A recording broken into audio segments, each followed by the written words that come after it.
Tally Prime की इस video series के आज के अध्याय में हम आपको बताएंगे कि टेली प्राइम में स्टॉक ग्रुप्स क्या हैं, उनकी आवश्यकता क्यों होती है और उन्हें कैसे बनाते हैं। इसके पहले वाली वीडियोस में हमने आपको रिसीट वाउचर, पेमेंट वाउचर और कंट्रा वाउचर में ट्रांजैक्शंस रिकॉर्ड करना बताया था और उसके बाद हमें आपको परचेज वाउचर और सेल्स वाउचर के बारे में बताना था। पर इनके बीच में ही हम आपको स्टॉक आइटम्स और उनके ग्रुप्स के बारे में समझा रहे हैं और हम ऐसा क्यों कर रहे हैं ये भी आपको बता देते हैं। हमने आपको ट्रांजैक्शन पहचानने वाली वीडियो में 2 ट्रांजैक्शंस बताए थे, जिसमें से एक था 1 अप्रैल को व्यापार के लिए 51,000 रुपए का माल नकद खरीदा और जो माल खरीदा था उसे 2 अप्रैल को 75,000 रुपए में नकद बेच दिया।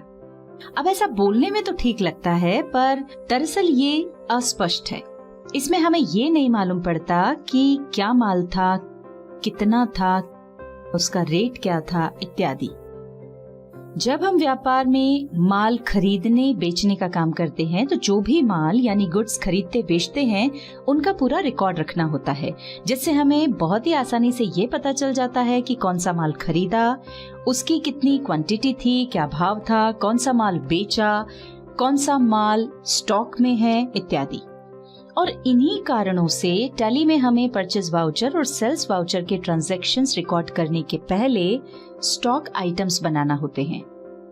तो ये तो आपने जाना कि स्टॉक आइटम्स बनाने की जरूरत क्यों है। अब बताते हैं कि स्टॉक आइटम्स के लिए स्टॉक ग्रुप्स की जरूरत क्यों है। इसे एक उदाहरण की सहायता से समझें। मान लीजिए हमारा एबीसी इलेक्ट्रिकल्स एंड इलेक्ट्रॉनिक्स के नाम से एक शोरूम है, जिसमें हम अलग अलग कंपनी के अलग अलग साइज और कैपेसिटी के बहुत सारे प्रोडक्ट्स जैसे televisions, washing machines, computers, laptops आदि रखते हैं और हमारे पास ऐसे बहुत से प्रोडक्ट्स हैं। इसका एक छोटा सा उदाहरण हम यहाँ पर आपको दिखा रहे हैं। टैली में इन सभी प्रोडक्ट्स के अलग अलग खाते तो खोल सकते हैं, पर यदि हम एक साथ शीघ्रता से ये देखना या जानना चाहते हैं कि हमारे पास कुल कितने टेलीविजन्स, वॉशिंग मशीन्स, कंप्यूटर्स और लैपटॉप्स हैं, या हम ये जानना चाहें कि हमारे पास कौन सी कंपनी के कितने टेलीविजन्स, वॉशिंग मशीन्स, कंप्यूटर्स या लैपटॉप्स हैं, तो इस तरह की जानकारी के लिए हमें हर आइटम का अलग अलग स्टॉक देखना होगा और उन्हें प्रोडक्ट और ब्रांड के हिसाब से अलग अलग कहीं लिखना होगा और फिर उनकी जोड़ लगाना होगी।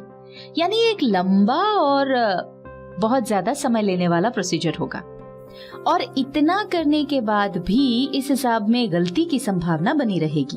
तो अब इसका क्या हल है?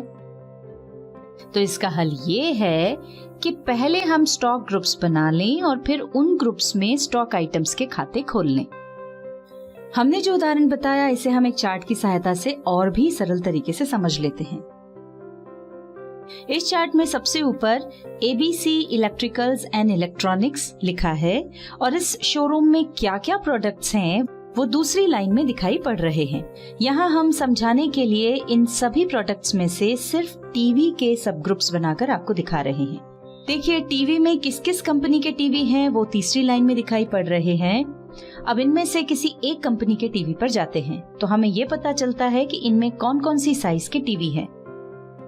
टैली में यदि इस तरह के स्टॉक ग्रुप्स और सब ग्रुप्स बनाकर उनके अंदर स्टॉक आइटम्स बना लें तो हमें स्टॉक से संबंधित सभी जानकारी बगैर किसी गलती के बड़ी आसानी से और जल्दी मिल जाएगी। अब सवाल यह है कि जब टैली ने अकाउंट्स यानी लेजर्स के लिए ग्रुप और सब ग्रुप्स बनाकर दिए हैं तो स्टॉक आइटम्स के लिए कोई ग्रुप और सब ग्रुप बनाकर क्यों नहीं दिया? इसका जवाब ये है कि लेजर्स के लिए तो जो ग्रुप और सब ग्रुप्स बनाकर दिए गए हैं वो अकाउंटिंग के प्रिंसिपल के हिसाब से बने हुए हैं और वो प्रायः सभी के लिए समान रूप से उपयोगी होते हैं, जबकि प्रत्येक व्यापार के स्टॉक आइटम्स अलग अलग होते हैं और जब स्टॉक आइटम्स अलग अलग होते हैं तो स्टॉक ग्रुप्स भी अलग अलग ही होंगे। यही कारण है कि टैली हमें स्टॉक ग्रुप्स बनाकर नहीं देता है और ये हमें बनाने पड़ते हैं। तो चलिए टैली की इस वीडियो में अब हम आपको बता देते हैं कि स्टॉक ग्रुप्स कैसे बनाते हैं। हमने टैली में जो कंपनी बनाई थी वो ओपन कर ली है। इस कंपनी में पहले हम बहुत से लेजर्स बना चुके हैं और इसी में हमने कुछ वाउचर्स में ट्रांजैक्शंस भी रिकॉर्ड किए हुए हैं। अब आगे चलते हैं। टैली में जैसे ही हम कोई कंपनी ओपन करते हैं तो सबसे पहले गेटवे ऑफ टैली की स्क्रीन दिखाई पड़ती है और इसे हम टैली में जाने का मेन गेट यानी मुख्य दरवाजा कह सकते हैं। यहाँ आपको अलग अलग हेडिंग्स जैसे मास्टर्स, ट्रांजैक्शंस, यूटिलिटीज और रिपोर्ट्स दिखाई पड़ रहे हैं और इनके अंतर्गत कुछ ऑप्शंस भी दिखाई पड़ रहे हैं। हम मास्टर्स के अंतर्गत आने वाले इन तीनों ऑप्शंस का उपयोग करते हुए लेजर्स क्रिएट करना और उन्हें ऑल्टर और डिलीट करना सीख चुके हैं। और आज की इस वीडियो में हम बताएंगे क्रिएट की सहायता से स्टॉक ग्रुप्स बनाना। तो चलिए मास्टर्स हेडिंग के अंतर्गत क्रिएट के लिए सी प्रेस करते हैं। ये देखिए लिस्ट ऑफ मास्टर्स आ रही है। हमें इसमें इन्वेंटरी मास्टर्स के अंतर्गत स्टॉक ग्रुप में जाना होगा। हम माउस से उस पर क्लिक करके एंटर प्रेस कर रहे हैं। अब ये देखिए स्टॉक ग्रुप क्रिएशन स्क्रीन आ गई है। यहाँ नेम के आगे ग्रुप का नाम टाइप करें। हमने टाइप किया टीवी, एंटर प्रेस करें। अलियास को हम आगे बताएंगे। एंटर प्रेस करके आगे बढ़ें। अंडर में प्राइमरी यानी मुख्य ही रहने दें क्योंकि ये हमारा मुख्य ग्रुप है। एंटर प्रेस करें। Should quantities of items be added? इसका अर्थ ये है कि इस ग्रुप के अंतर्गत जो भी स्टॉक आइटम्स आप बनाएंगे क्या उन सभी क्वांटिटी का टोटल किया जाना चाहिए। यहाँ हम यस के लिए Y टाइप करेंगे और फिर इस विंडो को कंट्रोल और A से एक्सेप्ट कर लेंगे। अभी हमने टीवी का जो मेन ग्रुप बनाया है उसके अंदर एक सब ग्रुप भी बना लेते हैं। स्टॉक ग्रुप क्रिएशन विंडो खुली हुई है। नेम में हम सोनी टीवी टाइप कर रहे हैं। एंटर प्रेस करके आगे बढ़ेंगे। अंडर में हम लिस्ट ऑफ ग्रुप्स में से टीवी चुनेंगे क्योंकि हम जो ग्रुप बना रहे हैं वो टीवी का सब ग्रुप है।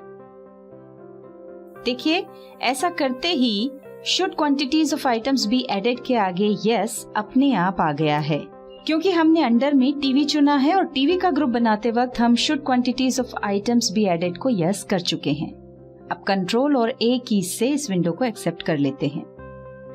इसी तरह हम एक एक करके यहाँ लिस्ट में दिखाई दे रहे सभी ग्रुप्स और सब ग्रुप्स बना लेते हैं। हमने ये सारे ग्रुप्स और सब ग्रुप्स बना लिए हैं। आप भी अपनी कंपनी में ये सारे ग्रुप्स और सब ग्रुप्स बना लीजिए। अब एस्केप की दबाते हुए हम वापस गेटवे ऑफ टैली पर आ गए हैं। अभी हमने जो प्राइमरी ग्रुप्स और सब ग्रुप्स बनाए हैं, यदि आप उन्हें एक साथ देखना चाहते हैं तो उसके लिए हमें चार्ट ऑफ अकाउंट्स में जाकर स्टॉक ग्रुप्स में जाना होगा। देखिए यहाँ पर हमारे द्वारा बनाए गए सभी ग्रुप्स और सब ग्रुप्स दिखाई पड़ रहे हैं। हम आपको यहाँ पर एक खास बात फिर से याद दिला दें कि यदि आप टैली में कहीं भी काम कर रहे हैं और उस काम को बंद किए बगैर मास्टर्स के इन तीनों ऑप्शंस में से किसी का उपयोग करना चाहते हैं तो ये काम गो टू की सहायता से कर सकते हैं। देखिए ये तीनों ऑप्शंस यहाँ भी दिखाई पड़ रहे हैं। इस वीडियो में हमने आपको बताया कि हमें स्टॉक आइटम्स और स्टॉक ग्रुप्स की जरूरत क्यों होती है। साथ ही हमने स्टॉक ग्रुप्स बनाना सीखा। अगली वीडियो में हम स्टॉक ग्रुप्स के अंतर्गत आने वाले ऑल्टर ऑप्शन के बारे में जानेंगे। साथ ही ये भी देखेंगे कि किसी स्टॉक ग्रुप को डिलीट कैसे करते हैं।